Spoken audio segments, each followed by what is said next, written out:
Hello, my YouTube family. Manipuri homemaker channel me ambu taram nokjari. Me ang Ngasidagi Hannagi Khuthong jarake. Mamang chahida chu thong ko. Handak su yam phai. Handak ti akhoi gi lekai da su maningi sorok ki khongban pareng do. Adu da su mayam ama phai ba. Adu yamna su fresh hoina phange. Aduga akhoi gi mamang chahida thong ba du di ima hoina thong ba thaina da gi dum char lak ba khuthong ni ko aduga handak ki sidi adu ki mate hau khre. Aduga ai gi nung siraba subscriber singna maina thongo yam hau ba ne na haibirakpa ni ko. Aduna amana amagi akhangba akhoi knowledge to share tawmina base aduki matik nungai aina khangdaba su mayam ama haibire ko yam phajana fresh hoy bani to nga ki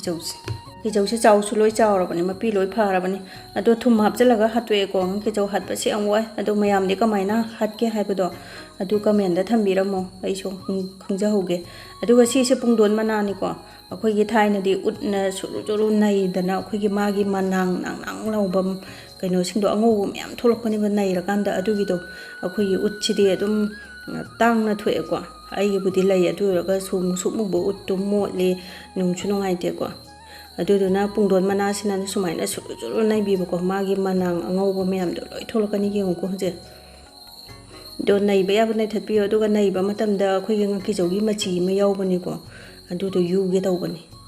adu madi khara section na nai bi aduga sumaina phasana nai thalaga thongbuduna suma hau yam heli ko hauba pungdo mana da na pa iba myam jang aduga nang laudre pai bada su akhoi ge kaino tawdre ba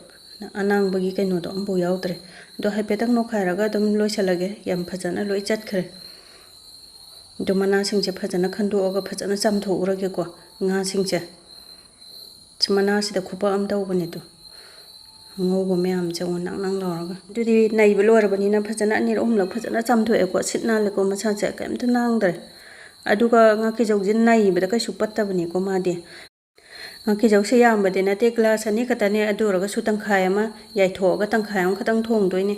aduna yai ga daw ba khoi ge oven ge plate cha khoi gi thau khitang taisan bi ba nap ta na ba taidraga di napsan bani ko mathak makha on ba ya da bane aduna nga ki jaw ya ning ba leiram ma ga su ko chumana no ma da loi chathok sai saru khara khai cha bujina phai ko nungti ge su hau ba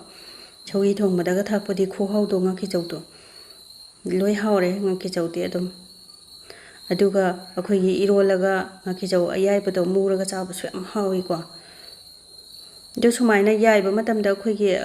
pareng sinbiraga yai ba na phai mathak makha on ba da sunungai bane ko yang bada su phasai aduga phajana su chang manana su mulidana adu oven da khoi gi yamna hit to kangkhat yam kanna thambana tab ko 170 to 80 gumba thamaga dum minute kun kumanga mathak makha on bi ko minute kun mu 40 minute gumba changani ko aduga dum mun bane aduna oven da hapchal lurage aduga tangkhai sina cooker macha sida hapchalage ko hinjang yam cha ba imung da di mi amakha ki hinjang go oidoi jani khoi hinjang je ado khoi gi di hinjang se kaya cha di tum khidang jaya ko machagi oina aduduna khidang china dum ko ne do moro tek patara mo ma hapchale yam haproi thaina de khoina thong bada moro tek pa nga ta boram hapin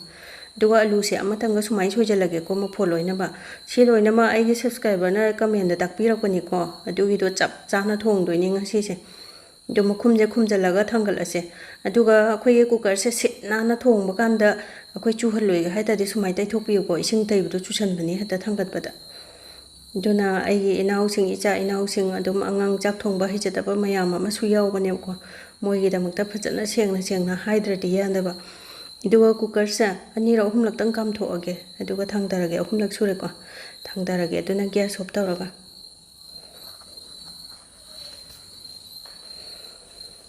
duga high fat ingdarak paga dum makhum je hangdo age ko ingdare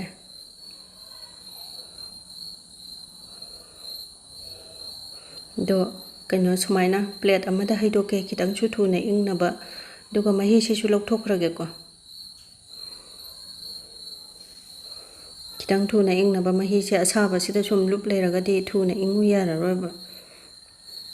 duga mahi si lang thu ai ko mahi si horen hap toi ne dum thong bada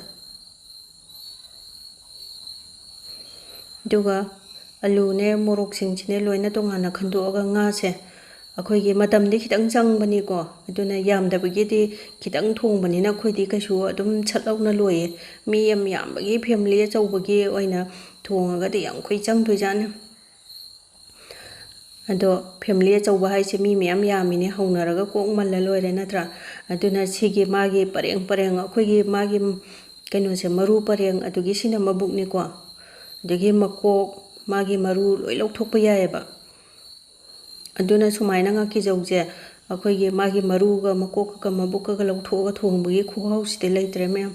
ado thaina dagi adum akhoina chara ido maru do dum khaga yaubane ba adum kaino da lai da pange tawbane do sumaina sang na dum lauthokpa yabane aduna loina lauthoge ko makok su lauthokrage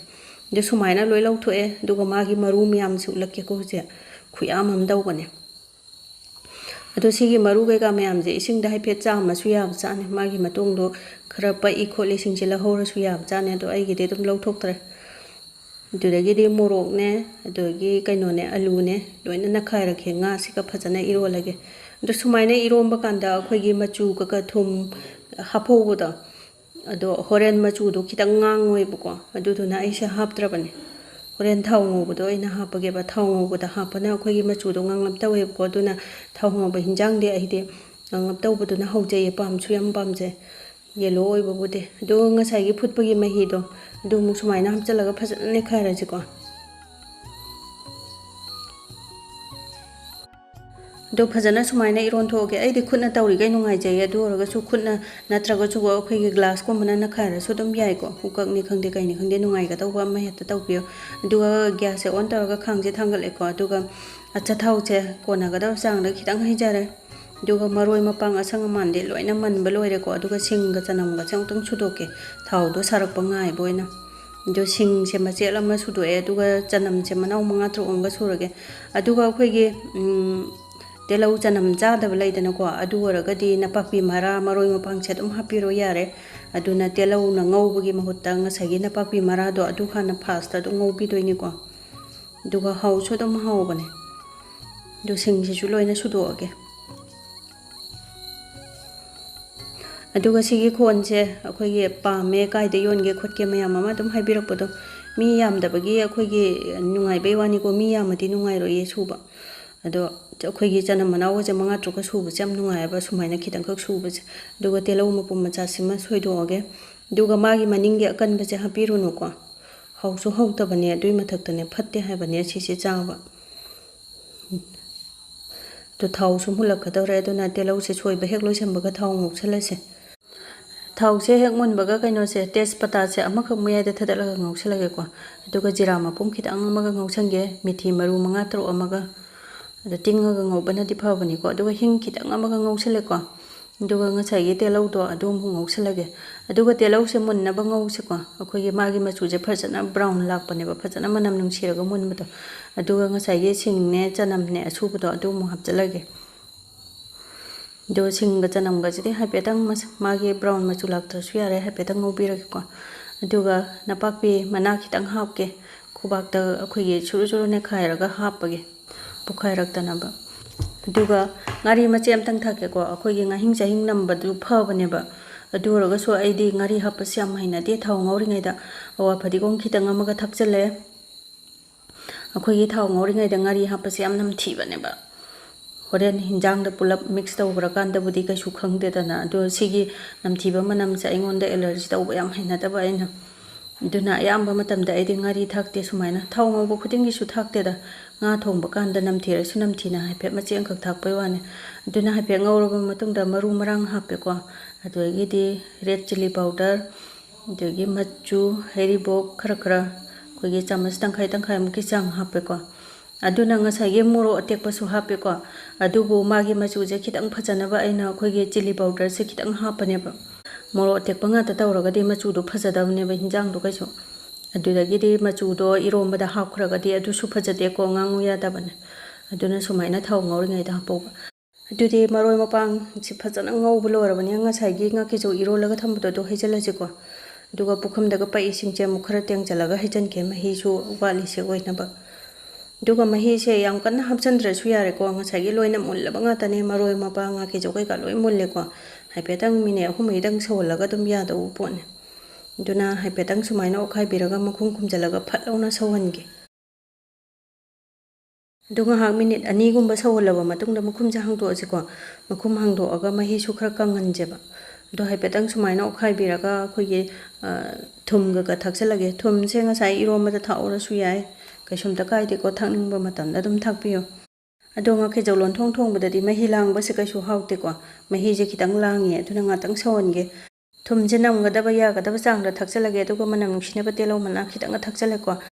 ꯏꯟꯖꯥꯡꯗꯣ ꯉꯥꯛꯇꯪ ꯑꯩꯈꯣꯏꯒꯤ ꯃꯍꯤ ꯅꯪꯖꯜꯂꯛꯄ ꯉꯥꯏꯕ ꯑꯣꯏꯅ ꯉꯥꯀꯤꯖꯧ ꯑꯌꯥꯏꯕꯗꯣ ꯑꯩꯈꯣꯏꯒꯤ ꯃꯊꯛ ꯃꯈꯥ ꯑꯃꯨꯛꯇꯪ ꯑꯣꯟꯊꯣꯛꯀꯦ ꯌꯥꯝ ꯅꯨꯡꯉꯥꯏꯕꯅꯦ ꯃꯌꯥꯝ ꯁꯨꯃꯥꯏꯅ ꯑꯩꯈꯣꯏꯒꯤ ꯉꯥꯀꯤꯖꯧ ꯌꯥꯏꯕ ꯉꯥ ꯃꯆꯥ ꯌꯥꯏꯕꯁꯦ ꯃꯨꯀꯥ ꯉꯥꯒ ꯌꯥꯏꯕꯁꯨ ꯌꯥꯝ ꯅꯨꯡꯉꯥꯏꯕꯅꯤꯀꯣ ꯑꯣꯚꯟꯗ ꯁꯨꯃꯥꯏꯅ ꯄꯔꯦꯡ ꯄꯔꯦꯡ ꯁꯦꯝꯃꯒ ꯑꯗꯨꯒ ꯊꯥꯎ ꯈꯤꯇꯪ ꯇꯩꯕꯤꯔꯒ ꯌꯥꯏꯕꯤꯕ ꯅꯠꯇ꯭ꯔꯒꯗꯤ ꯌꯥꯝ ꯅꯞꯁꯟꯕꯅꯤ ꯃꯊꯪꯒ ꯑꯣꯟꯕ ꯌꯥꯗꯕꯅꯤ ꯑꯗꯣ ꯑꯗꯨꯝ ꯃꯨꯜꯂꯕ ꯄꯣꯠꯅꯤ ꯑꯩꯈꯣꯏꯒꯤ ꯃꯩ ꯅꯠꯇꯕꯒꯤ ꯃꯆꯨꯁꯦ ꯉꯧꯗꯥꯅꯅ ꯇꯥꯔꯤꯅꯤꯀꯣ ꯑꯗꯣ ꯁꯨꯃꯥꯏꯅ ꯃꯊꯛ ꯃꯈꯥ ꯑꯣꯟꯊꯣꯛꯑꯒ ꯃꯤꯅꯤꯠ 15 ꯀꯨꯟꯃꯨꯛꯇꯪ ꯍꯥꯏꯐꯦꯠꯇꯪ ꯍꯥꯞꯄꯨꯔꯒꯦ ꯑꯣꯚꯟꯗ ꯑꯗꯨꯒ ꯍꯤꯟꯖꯥꯡ ꯃꯍꯤꯗꯨꯁꯨ ꯐꯖꯅ ꯑꯩꯈꯣꯏ ꯀꯪꯉꯛꯑꯦ ꯆꯞ ꯆꯥꯔꯦꯀꯣ ꯑꯗꯨꯅ ꯃꯔꯨ ꯃꯔꯥꯡ ꯑꯁꯨꯕ ꯈꯤꯇꯪ ꯑꯃ ꯆꯥꯏꯁꯜꯂꯦ ꯑꯋꯥ ꯐꯗꯤꯒꯣꯝ ꯈꯤꯇꯪ ꯑꯃꯅꯦ ꯃꯔꯣꯏ ꯑꯩꯈꯣꯏꯒꯤ ꯇꯤꯜꯍꯧ ꯃꯅꯥꯗꯣ ꯈꯤꯇꯪ ꯑꯃꯅꯦ ꯐꯗꯤꯒꯣꯝ ꯈꯤꯇꯪ ꯑꯃꯅꯦ ꯂꯣꯏ ꯆꯥꯏꯁꯜꯂꯦ ꯑꯗꯨꯒ ꯃꯈꯨꯝ ꯈꯨꯝꯖꯤꯜꯂꯒ ꯒ꯭ꯌꯥꯁ ꯑꯣꯐ ꯇꯧꯔꯒ ꯊꯥꯡꯗꯔꯁꯤꯀꯣ ꯆꯥꯛ ꯏꯁꯤꯡ ꯊꯤꯔꯤꯉꯩꯗ ꯃꯥꯒꯤ ꯅꯨꯡꯁꯤꯕ ꯃꯅꯝꯗꯣ ꯃꯅꯨꯡꯗ ꯑꯗꯨꯝ ꯌꯥꯎꯍꯟꯁꯦꯕ ꯑꯗꯣ ꯍꯧꯖꯤꯛ ꯃꯤꯅꯤꯠ 2-3 ꯆꯥꯛ ꯏꯁꯤꯡ ꯊꯤꯕ ꯂꯣꯏꯔꯒ ꯍꯧꯖꯤꯛ ꯍꯥꯞꯊꯖꯔꯛꯑꯒꯦꯀꯣ ꯇꯦꯡꯀꯣꯠꯇ ꯑꯗꯣ ꯑꯩꯒꯤ ꯅꯨꯡꯁꯤꯔꯕ ꯚꯤꯌꯨꯋꯔꯁꯤꯡꯅ ꯑꯩꯒꯤ ꯚꯤꯗꯤꯑꯣꯁꯦ ꯈꯤꯇꯪ ꯀꯥꯟꯅꯕ ꯅꯨꯡꯉꯥꯏꯕ ꯐꯥꯎꯕꯤꯔꯒꯗꯤ ꯁꯕꯁꯀ꯭ꯔꯥꯏꯕ ꯇꯧꯕꯤꯗ꯭ꯔꯤꯕꯁꯤꯡꯅ ꯁꯕꯁꯀ꯭ꯔꯥꯏꯕ ꯇꯧꯁꯟꯕꯤꯔꯝꯃꯣ ꯀꯥꯟꯅꯕ ꯅꯨꯡꯉꯥꯏꯕ ꯚꯤꯗꯤꯑꯣ ꯄꯨꯗꯨꯅ ꯂꯥꯛꯆꯒꯦ ꯑꯗꯨꯒ ꯉꯥꯀꯤꯖꯧ ꯈꯨꯊꯣꯡꯁꯦ ꯇꯥꯛꯄꯤꯔꯛꯄꯗꯣ ꯑꯗꯨꯒꯤꯗꯃꯛꯇ ꯍꯥꯏꯅꯤꯡꯉꯥꯏ ꯂꯩꯇꯅ ꯊꯥꯒꯠꯆꯔꯤ ꯊꯦꯡꯛ ꯌꯨ